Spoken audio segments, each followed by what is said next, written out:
సుభాష్ ఇంట్లో ఉన్న వాళ్ళందరూ కలిసి రాజు ఆత్మకి శాంతి చేకూర్చాలని చెప్పి పిండ ప్రదానం జరిపిస్తూ ఉంటారు. ఇంతలో అక్కడికి కావ్య వచ్చి అదంతా చూసి ఒక్కసారిగా షాక్ అయిపోయి ఆపండి అని చెప్పేసి అయితే చాలా గట్టిగా అరుస్తూ ఉంటుంది.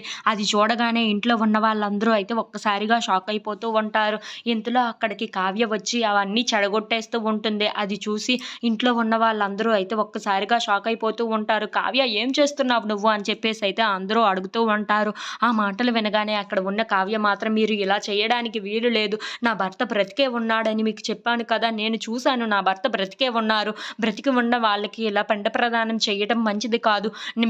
నీ కొడుకైనా సరే నా భర్త బ్రతికే ఉన్నాడు. ఎలాగైనా సరే ఈ పిండ ప్రదానం జరపకించకుండా నేను చూసుకుంటాను. నా భర్త బ్రతికున్నప్పుడు ఇలా చేయడం చాలా తప్పు అని చెప్పేసి అయితే అంటూ ఉంటుంది.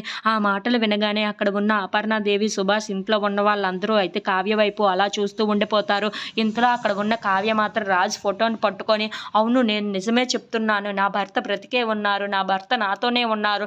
ఇక్కడే ఎక్కడో ఉన్నారు. ఖచ్చితంగా మళ్ళీ వస్తారు మన ఇంటికి అని చెప్పేసి అయితే అంటూ ఉంటుంది. ఆ మాటలు వినగానే అక్కడ ఉన్న వాళ్ళందరూ అయితే చాలా బాధపడుతూ కావ్య వైపు అలా చూస్తూ ఉండిపోతారు. ఇంతలో అక్కడ ఉన్న కావ్య మాత్రం రాజ్ ఫోటోని పట్టుకొని, మీరు త్వరగా ఇంటికి రావాలని నేను నా మనస్ఫూర్తిగా కోరుకుంటున్నాను అని చెప్పేసి అయితే తన ఫోటోని చూసుకుంటూ చాలా బాధపడుతూ ఉంటుంది.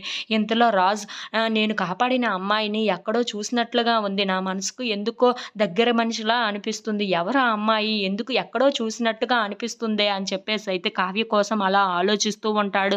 If you like this video please like, share and subscribe friends.